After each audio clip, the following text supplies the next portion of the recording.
te dis que je n'en veux rien faire, que c'est à moi de parler et d'être le maître. Et je te dis, moi, que je veux que tu vives à ma fantaisie et que je ne me suis point mariée avec toi pour souffrir des La grande froideurs. fatigue que d'avoir une femme, et qu'Aristote a bien raison quand il dit qu'une femme est pire qu'un démon. Voyez un peu l'habillhomme avec son bonnet d'Aristote. Oui, Abilhomme, trouve-moi un faiseur de fagots qui sache comment raisonner des choses, qui ait servi 6 ans à un fameux médecin et qui ait su dans son jeune âge son rudiment par cœur. Qu'est-ce qu'il faut qu'il ait fait? Laisse de la carotte. Que maudit soit l'heure et le jour où je m'avisais d'aller dire oui. Que maudit c'est le bec cornu du notaire qui lui fait ses maris. C'est bien à toi? Vraiment? À te plaindre de cette affaire? Devrais-tu être en ce moment, sans rendre grâce au ciel, de m'avoir pour ta femme? Il est vrai que tu me fais trop d'honneur et que j'ai lieu de me louer la première nuit de noces. Eh, mon bleu, ne me fais pas aller dessus, je dirai certaines choses. Quoi? Que dirais-tu? Basta, laisse-le ce chapitre. Il suffit que nous savons ce que nous savons et que je suis bien heureuse de le trouver. Je suis bien J'avais été bien heureuse. heureuse de te trouver. Un homme qui me réduit à l'hôpital, un débauché, un traître, qui me mange tout Tu as menti, j'en bois une qui m'a partie. ôté jusqu'au lit que j'avais. Tu dois les voir plus matin. Qui ne laisse aucun meuble dans toute la maison. On déménage plus aisément. J'ai 4 pauvres petits enfants sur Mais les la bancs terre. qui me demandent à tous cœur Donne-leur du le pain. fouet quand j'ai bien bu et bien mangé. Je veux que tout le monde soit sous dans ma maison. Je veux que tout le monde soit sous dans la maison. Et tu prétends, ivrogne, que les choses aient toujours de même? Ma femme, allons doucement s'il vous plaît. Que j'endure éternellement tes insolences, tes débauches? Nous emportons point, ma femme. Et que je ne sache pas trouver le moyen de te ranger à ton devoir? Ma femme, vous savez que je n'ai pas l'amant durant et que je le brasse, c'est bon. Je me moque de tes menaces. Ma petite femme, mamie, votre peau vous démange à votre ordinaire. Je te montrerai bien que je ne te crains nullement. Ma chère moitié, vous avez envie de me dérober quelque chose. Crois-tu que je m'épouvante de tes paroles? Ah, tout auprès de mes voeux, je vous frotterai les oreilles. Ivrogne que tu es! Battrai, Saccameur! je vous rosserai, Avale! je vous éteindrai. Traître, insolent, trompeur, lâche, coquin, bourdard, gueule, Philippe, fripon, baron, voleur! Ah oui, vous en foutez. Non.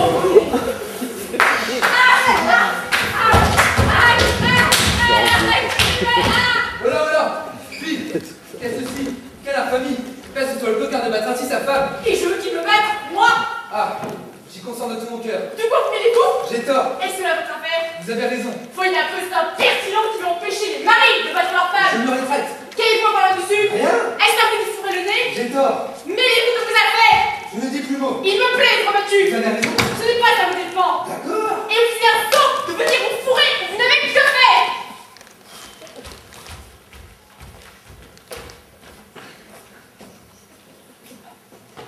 Compère, je vous demande pardon de tout mon cœur. Faites, brossez, battez comme il faut votre femme. Je vous aiderai si vous le voulez. Il ne me plaît pas, moi. Ah, c'est une autre chose. Je la veux battre si je le veux et ne la veux pas battre si je ne le veux Vous pas. avez raison. C'est ma femme et non pas la vôtre. Sans doute. Vous n'avez rien à me commander. Je me rétracte. Mais que faire de votre aide? D'accord. Et vous êtes un impertinent de vous ingérer des affaires de prix. Apprenez que si c'est on dit qu'entre l'arbre et le doigt, il ne faut point mettre les corps.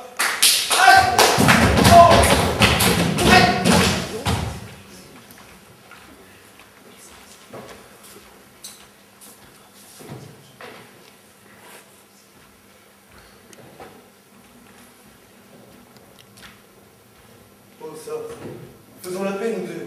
Touche-la. Oui, après m'avoir ainsi battu. Cela n'est rien. Touche. Je ne veux pas. Allons, on te dit. Non, Ma petite femme.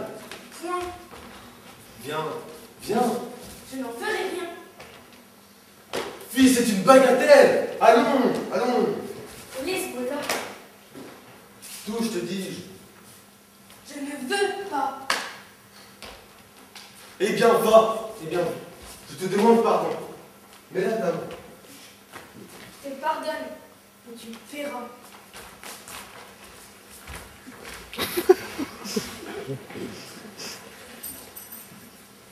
Non, non, laisse-moi tranquille.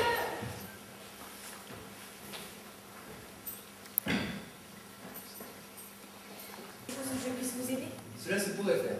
Tâchons de rencontrer quelqu'un d'homme, quelques médecins particuliers, qui puisse donner quelques soulagements à la fille de notre maître. Attaqué par une maladie qui lui a fait tout à coup l'usage de la langue. Plusieurs médecins ont déjà épuisé tout leur sens après elle. On trouve parfois des gens avec des secrets admirables, De certains remèdes particuliers. qui font le plus souvent ce que d'autres n'ont su faire. Et c'est là ce que nous cherchons. Non? Oui. C'est pas mourir ça. Ah, que le ciel m'inspire une admirable invention pour me venger de mon panda. Messieurs, eh oh, Oui, nous avons un homme, le plus merveilleux homme du monde pour les maladies désespérées. de grâce, où pouvons-nous le rencontrer?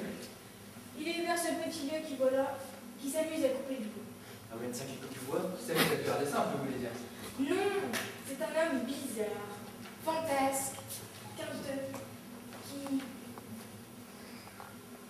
tient sa science se renfermer de paraître ignorant. C'est une chose admirable, que tous les grands hommes ont toujours du caprice, quelques grains de folie mêlés à leur science.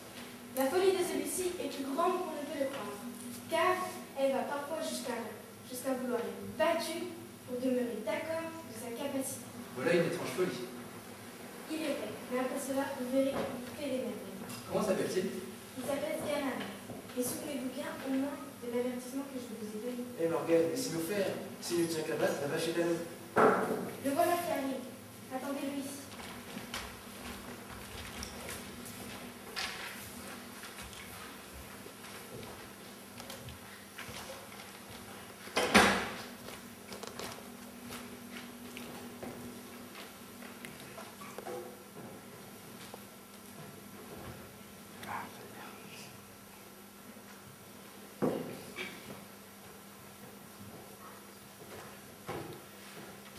Approchez donc, mesdames et messieurs, chez Sganarelle aujourd'hui, c'est réduction pour 3 fagots de bois. Vous en avez 4. Oui, 4 fagots de chêne pour le plus. Quand vous l'avez figuré. Consultant en regardant. Quel dessin avait-il? Bonjour monsieur. Bonjour. N'est-ce pas vous qui vous appelez Sganarelle? Et quoi? Monsieur, il ne faut pas trop étrange que nous venions à vous. Les habiles gens sont toujours recherchés et nous sommes instruits de votre capacité. Il est vrai, messieurs, que je suis le premier homme du monde pour faire les fagots. Ah, monsieur. Ah, je n'y ai pas qu'une chose. Et d'une façon qui n'a rien à dire. Ah non, non, ce n'est pas cela dont il est question. Mais aussi, je les vendis sous le sang. Ne parlons pas de cela, s'il vous plaît. Je vous promets que je ne saurais donner à moi. Monsieur, poussez-moi les choses. Si vous savez les choses, vous savez que je les vends cela. Monsieur, c'est au quelque. Non, je ne me point, il n'en peut rien à battre. Parlons d'autre chose, de grâce. Vous pourriez en trouver ailleurs à moi. Il y a fagot et fagot. Pour ce que je fais. Eh monsieur, les sauvages escrocs. Tout ce témoignage ne sert à rien. Et la semence de le savoir. Comment? Que voulez-vous dire? Mais pour qui prenez-vous? Pour ce que vous êtes, un grand médecin. Médecin vous-même. Je ne le suis point. Il n'est jamais été. Vous n'êtes pas médecin. Non. Vous les avez ça? Non, vous dis-je. Puisque vous le voulez, il faut s'y résoudre. Monsieur, je suis tout ce qui vous plaira. Qu'importe si je le savais.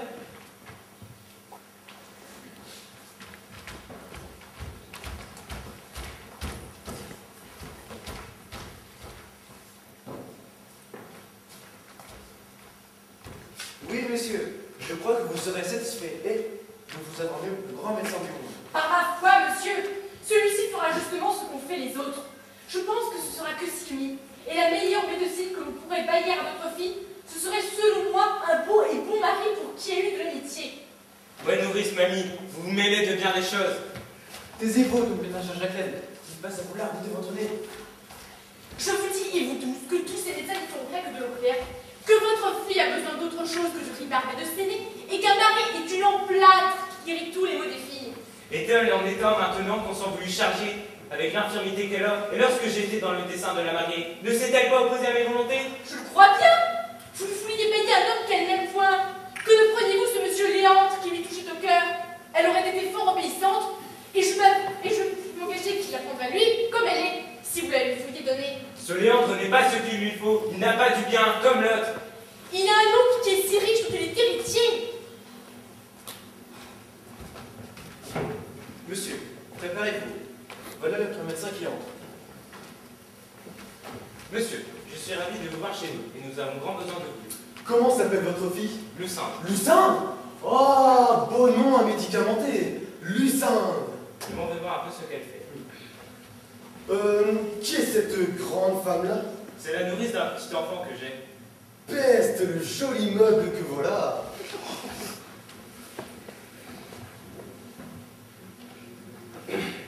Oh, avec votre permission, monsieur le médecin, laissez ma femme, je vous prie. Quoi? Elle est votre femme? Oui. Ah, vraiment, je ne savais pas cela. Et je me réjouis de l'amour pour l'un et de l'autre.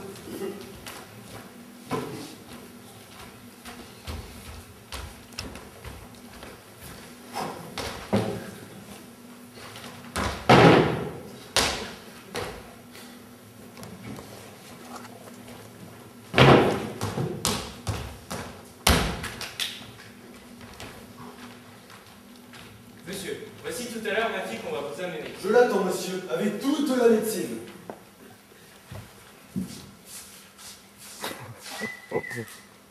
Est-ce là la malade? Oui, monsieur, je n'ai qu'elle de fille, et j'aurais tous les regrets du monde si elle venait à mourir. Qu'elle s'en garde bien, il ne faut pas qu'elle meure sans l'ordonnance du médecin.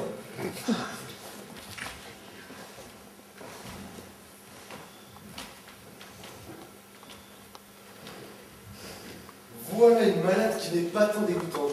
Et je tiens qu'elle me bien sent son apéro de réassé.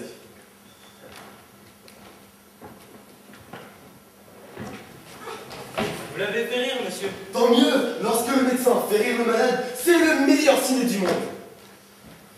Eh bien, de quoi est-il question? Qu'avez-vous? Quel est le mal que vous sentez? Henri, moi. Et que dites-vous? Henri.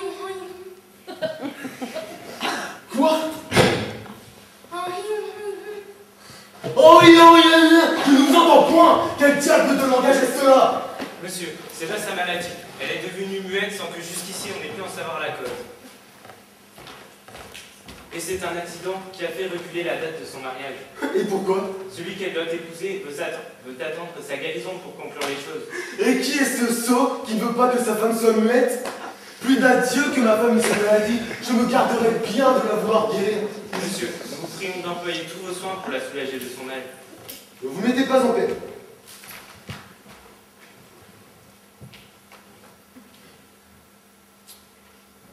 Dis-moi un peu. Ce mal l'oppresse-t-il beaucoup? Oui, Tant mieux.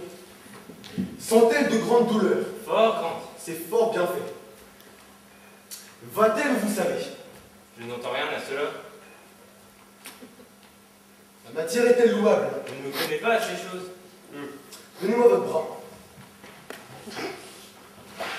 Voilà un pouls qui marque que votre fille est muette. Et oui, monsieur, c'est là sa maladie. Vous l'avez trouvé tout du premier coup. Vous voyez comme il a deviné la maladie. Nous, autres grands médecins, nous connaissons d'abord les choses. Un ignorant aurait été embarrassé et vous eûtes été dire c'est ceci, c'est cela. Mais moi, je touche au but du premier coup et je vous apprends que votre fille est muette. Oui, monsieur, mais je voudrais bien que vous me puissiez dire d'où cela vient. Il n'est rien de plus aisé. Cela vient de ce qu'elle a perdu la parole. Fort bien, mais la cause, s'il vous plaît, qui fait qu'elle a perdu la parole. Tous nos meilleurs auteurs vous diront que c'est l'empêchement de l'action de sa langue. Les emplois, vos sentiments sur cette action de l'empêchement de la langue. Aristote, là-dessus, dit de fort belles choses. Je le crois. Ah, c'était un grand homme. Sans doute. Grand homme, tout à fait. Un homme qui était plus grand que moi de tout cela.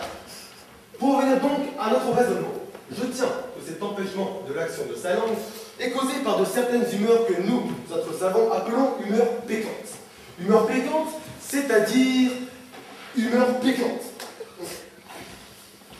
Entendez-vous l'anglais? En aucune façon. Vous n'entendez point l'anglais? Non. Les typiques black and white VIP fly through and very good fine cloudy camping parking world out of gold stand by me and love my chewing gum dog woman design place and black eyed peas and small apples and where is Brian? Brian is in the kitchen. Ah, que n'ai-je étudié? L'homme que voilà. Si peu que venir dans vous. Il arrive que ces vapeurs venant à passer du côté gauche où est le foie au côté droit où est le cœur.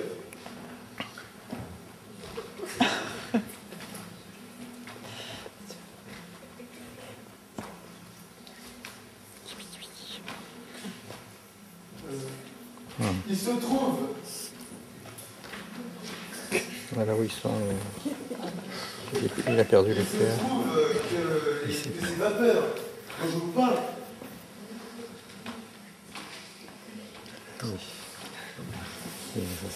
Ça se trouve où? écoutez bien ceci, je vous conjure. Oui, Ont une certaine malignité qui est causée, soyez attentifs s'il vous plaît, je le suis. qui est causée par la côté des humeurs engendrées, s'il vous plaît, écoutez, qui est engendrée dans la concavité du diaphragme. Il arrive que ces vapeurs, alléluia, sanctus, Maria, voilà justement ce qui fait que votre fille est muette. Monsieur, Ah, que cela est bien dit, notre homme. Connais-je la langue aussi bien pendue? monsieur, il n'y a qu'une seule chose qui m'est choqué. C'est l'endroit où vous placez le cœur et le foie. Il me semble que vous les placez autrement qu'ils ne sont. Que le cœur est du côté gauche et que le foie est du côté droit. Oui, cela était autrefois ainsi, mais nous avons changé tout cela. Nous faisons maintenant la médecine d'une méthode toute nouvelle. Ah, c'est ce que je ne savais pas, et je vous demande pardon de mon ignorance. Vous ne pouvez pas être aussi habile que nous. Assurément. Mais que croyez-vous qu'il faille faire à cette maladie? Ce que je crois qu'il faille faire. Oui. Mon avis est qu'on la remette sur son lit et qu'on lui fasse prendre pour remède quantité de pain trempé dans du vin. Pourquoi cela, monsieur? Parce qu'il y a dans le vin et le pain, mais ensemble, une vertu sympathique qui fait parler. Ah, cela est vrai. Le grand homme. Vite, quantité de pain et de vin. Je reviendrai voir ce restaurant quel état elle sera. Seulement vous.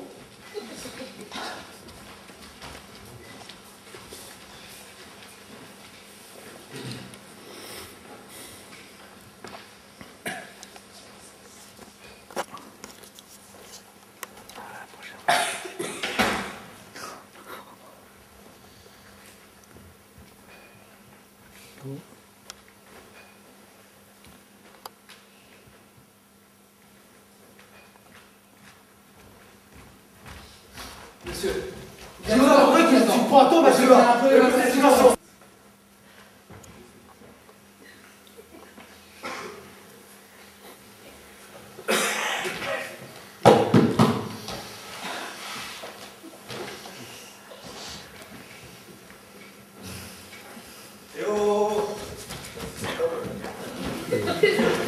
Et oh.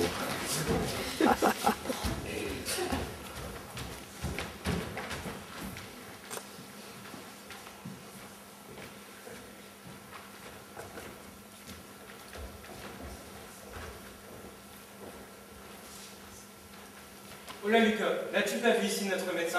Oui, je l'ai vu, de par tous les diantres. Et ma femme aussi. Où est-ce donc il peut être? Je ne sais, mais je voudrais qu'il fût à tous les tiers. Va-t'en voir un peu ce que fait ma fille.